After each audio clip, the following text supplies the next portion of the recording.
What's up? It's John here with Platinum the Paint Contractor here on YouTube, bringing you another awesome video of us spraying or applying, whichever one you want to call it, block filler onto CMU. They're known as CMU on the plans, but the reality it's called Cinder block.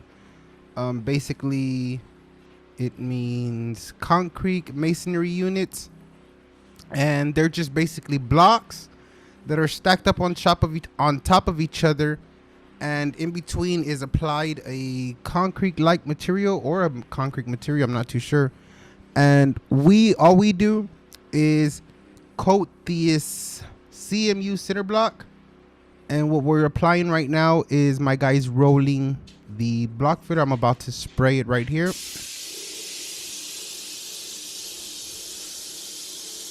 And we are using a 517 tip, I think it is, which gives it a 10-inch fan, and a 17 Orpheus, meaning the amount of material that we want them to come out of the gun. So I'm trying to do the best I can to spray a 50-50 overlap, meaning each fan that I spray, I'm going to overlap it 50%.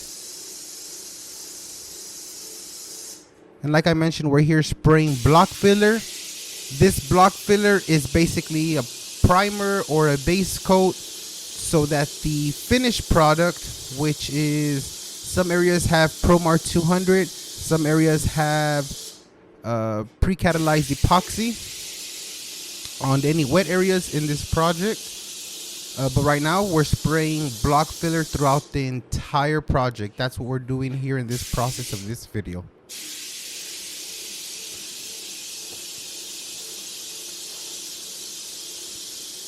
So if you notice, I give it up and down, vertically, if I'm not mistaken. Then I give it a second coat horizontally. Right here, I'm asking my guy if that's enough, the amount of area that he wants me to spray before he starts rolling, or how much of the wall does he want me to spray. So here he's telling me he wants me to spray half of the wall with 2 coats, and then he'll roll it. Then I'll spray the other half of the wall with 2 coats, and then he'll roll it, just so that he can have large areas of space. This is around 10-foot space, if I'm not mistaken. 10 feet of linear, and the height is exposed, so he wants to do it in 10 feet linear spaces. And basically, if you notice, on the top area, I'm just getting it as high as I possibly can before I start seeing that fan open up. Once that fan starts opening up and starts getting, to 12 inches or bigger, then I know that I'm not reaching sufficient enough to be able to apply the correct amount of material that I want to apply in that area. So all that top area, my guy later on in the project, he does it with the stilts. I don't think I get any content of that, but I know that we did it for a fact with the stilts. And all the high area, like the deck and things like that, we did it with a scissor lift, and in some areas we use scaffolds.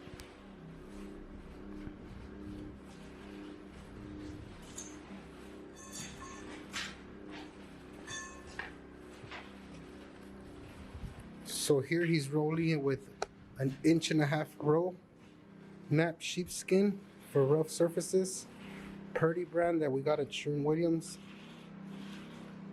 And as he's rolling it, he's first shoving the block filler into the cinder block so that he can try to fill in as much as pores as he can while he's rolling it. Then he's going to come back and back roll it, the entire area that he's already pushed in the majority of the block filler into the little pores.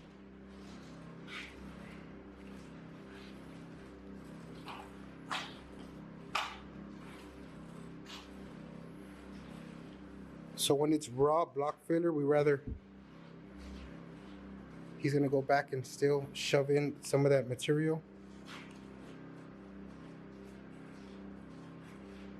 So as you can see, he's actually shoving the material into the cinder block. And then he's back rolling the entire wall.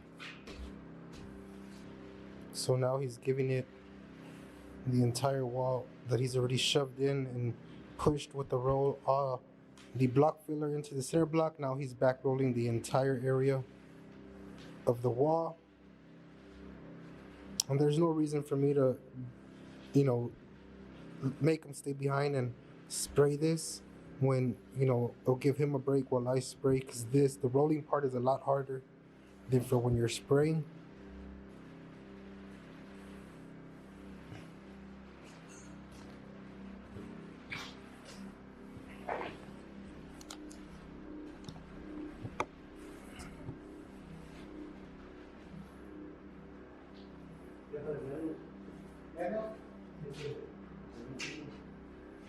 So here, my guy just finished telling me that to spray less block filler that on this last area that I sprayed, that I applied a little bit too much, just to spray a little less, basically go a little faster.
So here, I don't know if you noticed, but I just threw the rag on the floor. I kind of didn't pay attention to that I threw it on the floor. I don't like to be putting it in my pockets because then it gets all my clothes all dirty and stuff. So I usually just carry it in my hand, or I wear a overall, but a coverall, but right now I don't have one on. So we were having trouble with the tip. That's why I was flipping it around, spraying, flipping it back, spraying. But we stopped because we had trouble with the tip. Then we fixed the tip, and we didn't notice just here we're stopping the machine because we ran out of material. So we're going to go ahead and fill up the bucket, put a new bucket under, and continue spraying this block filler on the cinder block. Yeah. I'm good.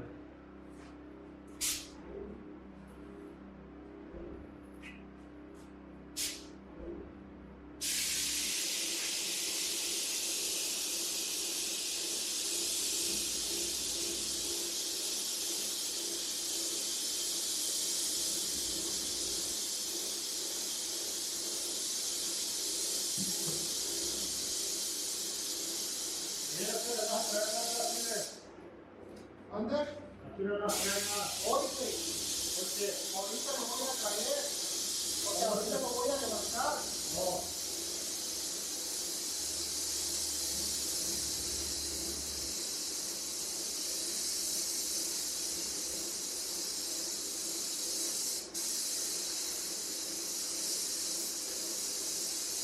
Así está bien, no te le eché como el otro. Te le eché poco menos, pero...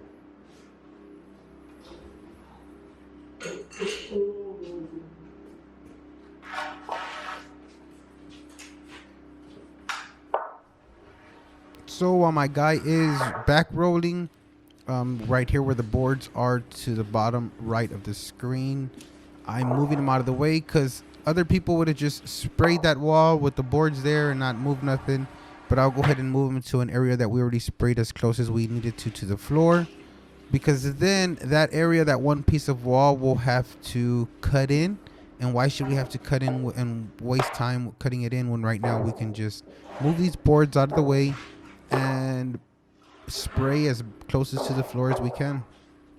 Here I kind of look up because I thought he wanted me to give it another coat of block filler, but no, it was just that one top area. He just needed to feel satisfied that it didn't look transparent, which is good. Other painters would have just not cared and just keep rolling. No, make it a custom that when y'all do things, y'all do it right the first time, you and your guys. The last thing you want is having to come back 2 times or 3 times or 4 times. You already know you're going to come back 2 times and walk the area, usually for a punch list. 1, just to satisfy the general contractor, and then 2, to satisfy the architect. And if you missed a lot, the architect will continue to bring out a punch list. That's why we try to leave a very minimal punch list with the GC's punch list before the architect walks it. Only because when the architect comes in, he's gonna look for, especially if he finds a lot of knickknacks and a lot of holidays and things like that, he's gonna start looking over the whole project. And if you can prevent that from the time he walks in, create a good conversation about the project, how happy you were to work on this project, on the design, on, stick to the project, and have turned in quality work, your first punch list walk will run very smoothly. That's just from experience. I learned that at a very, very, very young age. Being 16, 17, taking care of a bunch of guys for another big paint contractor here in the city that my dad used to get a lot of sub work from. I would do their walkthroughs. I would walk them with the architects for them. I would, I wasn't even the painter. I was for my dad, but because we were the tape and floaters and we were gonna have to fix all those knickknacks, I learned from specific guys that once you turn in a project, and if you do it first, you turn it in the first time good, you will not have any issues through that first walkthrough with the architect. That's just from personal experience, and it works.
Here, if you notice that I'm flipping the tip, spraying with the gun, and then flipping the tip again, it's because, like I said a little earlier, the gun or the tip gets clogged. The tip gets clogged with gunk that's in the block filler. The block filler is a very, very heavy material, and although we do strain it and we do take out the filters of the machine and we take off the filter of the gun,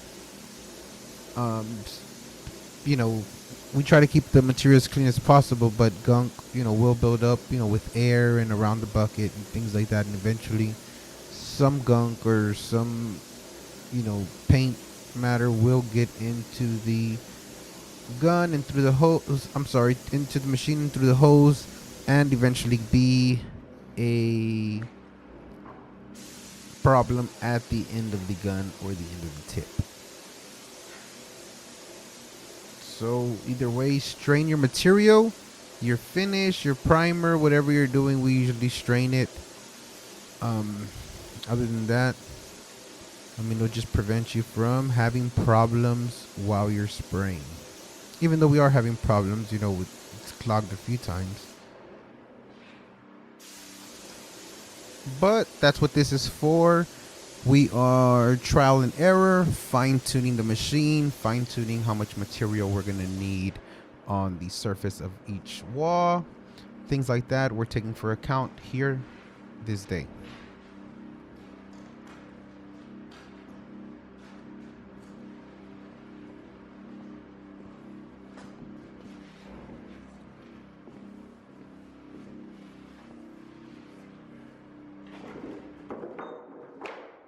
¿Le pones bastante presión, Chivo? Cuando lo vas rellenando la primera mano, tú, sí. Le pone presión y luego lo va dando. ¿Cómo se llama eso en español, Chivo? Lo que estás haciendo, roleando, no. ¿Es rolear y luego re-rolear o no? En español. Ahorita lo estás rellenando y luego lo roleas una vez, ¿verdad? ¿O no es rolear? Se rolear y luego tomar la peinada. Oh, la peinada, ok, sí. Vas acomodando el material y después.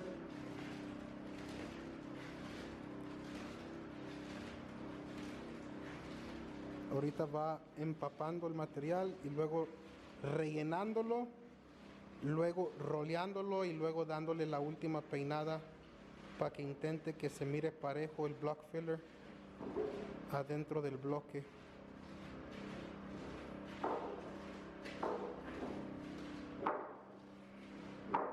Van a ir cavadas hasta mero arriba, que son como 18, 19 pies de altura.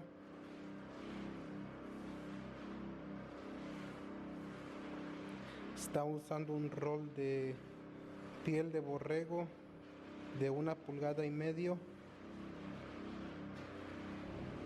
So I asked him, what is the process that we're doing in Spanish for the video purpose to give it the first coat, then the second pass, or the recoat, or the second coat?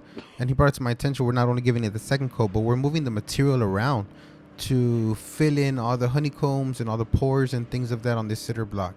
Then I mentioned in the video that we're giving it all the way up to the top to the deck. It's exposed steel structure ceiling. Also, the roller cover that he's using, it's sheepskin, 1.5 nap.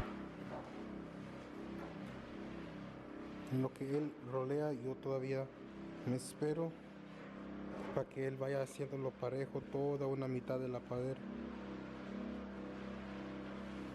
I just finished mentioning in Spanish for the video purpose that I roll half the wall so that he can move the material around, fill in the pores, and then do the other half of the wall so he don't get overwhelmed. Chivo, me imagino que le das para arriba más por el material extra que le sprayé, ¿verdad? Por donde queda. Sí.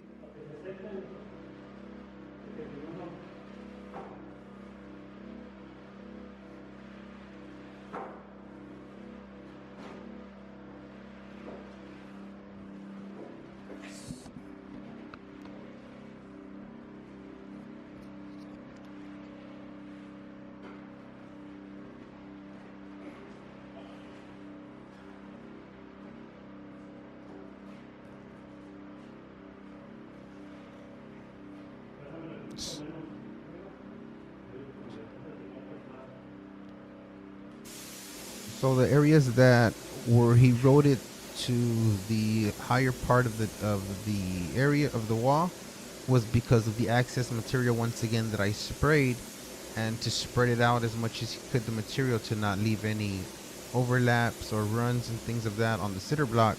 He basically just shoved and pushed the material up. Then when he's on the stilt, he'll take care of that and blend it in with the row once again. Here I'm finishing up this side of the wall. Once again, if you're not and you enjoy this video and this video was helpful and informational to you, please subscribe to our channel. Also, it will help us very much in the algorithm of YouTube for other people to learn if they're wanting to learn how to spray or what to do when they use cinder block, maybe in their house, their garage, their building, their wall, whatever, or just to be informational and learn something. Hit that like button, please. after you subscribe to our channel, please smash that like button. After you smash that like button and after you hit that little bell to get new notifications of when new content has been posted to this channel. Then after you subscribe, smash that like button and hit that little bell. Don't forget to leave comments down in the comment section of more content that you would like to see, whether it's got to do with tape, floating, texturing, or painting, and we will do the best of our ability to post more of that content. Hope you enjoy the rest of this video. If I haven't already said, have a wonderful and blessed day, and I hope this video has been informational to you.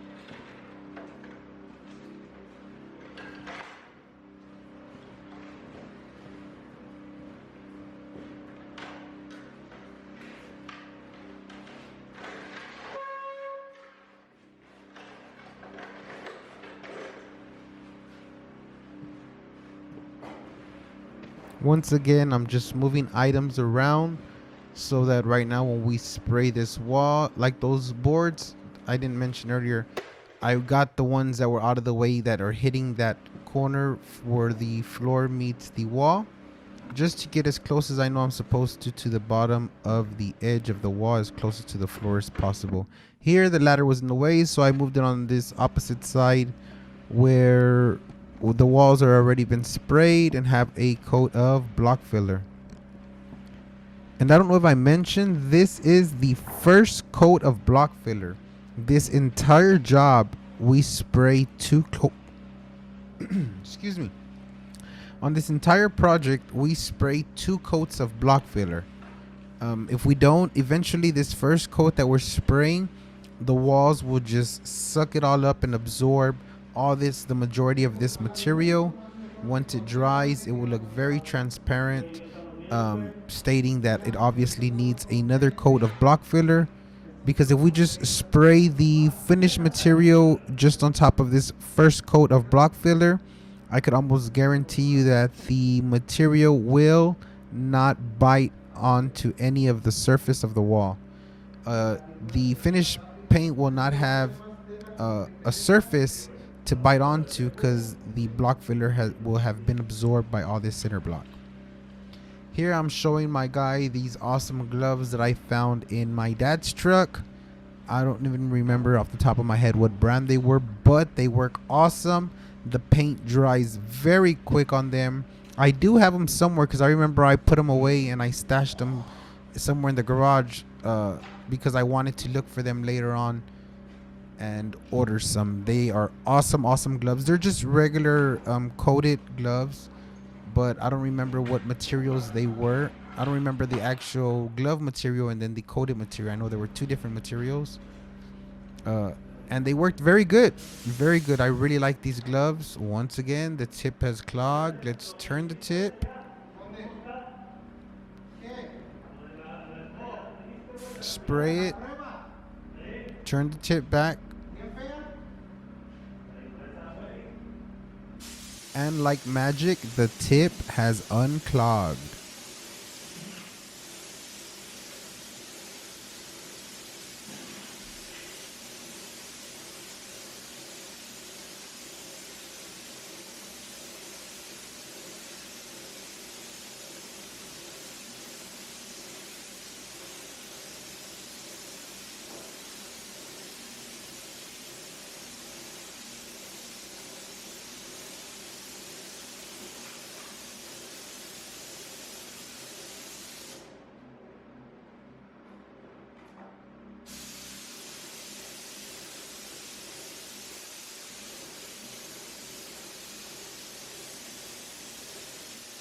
These back rooms will end up being the boys' locker room for this gymnasium that we're doing here at the local middle school and high school. This is the beginning of the project. We are just starting here in this video to spray the base coat, primer, like I said, whatever you want to call it. We call it Blockfiller. It's basically, like I said earlier, the base coat for the finish paint. And in some areas, we will be spraying Promar 200 eggshell. And in all the wet areas where the showers and anywhere where there's water, in the laundry room, bathrooms, things like that, we will be spraying pre-catalyzed epoxy.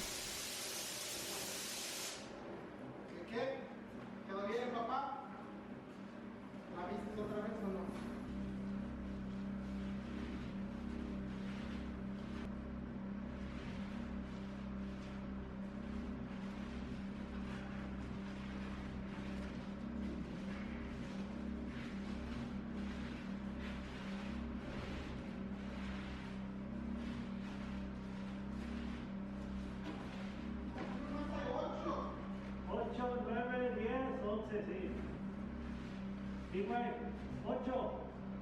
El que está en la máquina, 9. El que tiré que está bien seco, 10. Y el que la vez que traigo el bote en la troca son 11.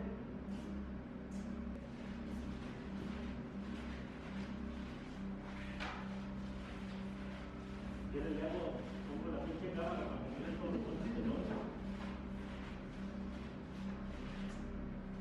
Chivo, ¿qué te llevas? ¿Nada? ¿Más que la máquina? No te llevas nada, escaleras ni nada. No, es como está ahí la tengo acá. Como una máquina, no tengo que lavar. So with 14 5-gallons, we did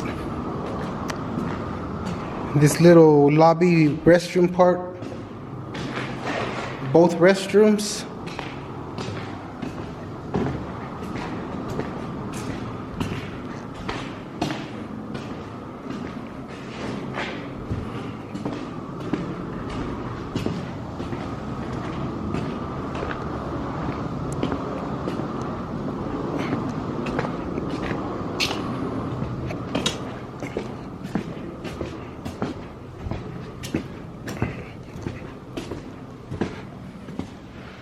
This space right here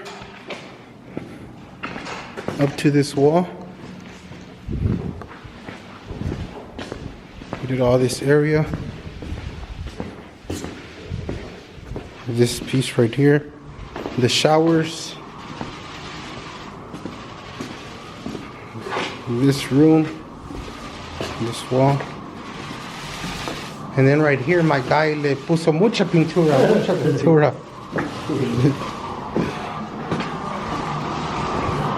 And then he also did this room. He also did this room.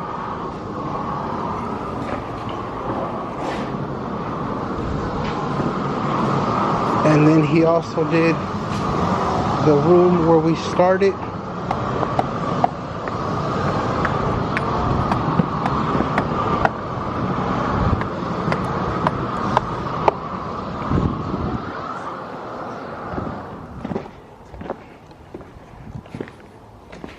This is where he actually started. And this, all this is gonna go exposed deck painted ceiling. The ducts are gonna go painted. All this goes painted. So this one's completed.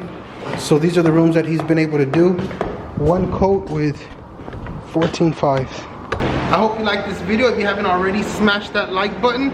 If you're not subscribed, subscribe to the channel. Then after subscribing, leave a comment down below. And I'll keep posting videos of more content of tape, floating, texturing, and painting. Hope you enjoyed this video, and I'll keep posting more videos. Thank you, and I'll see y'all soon.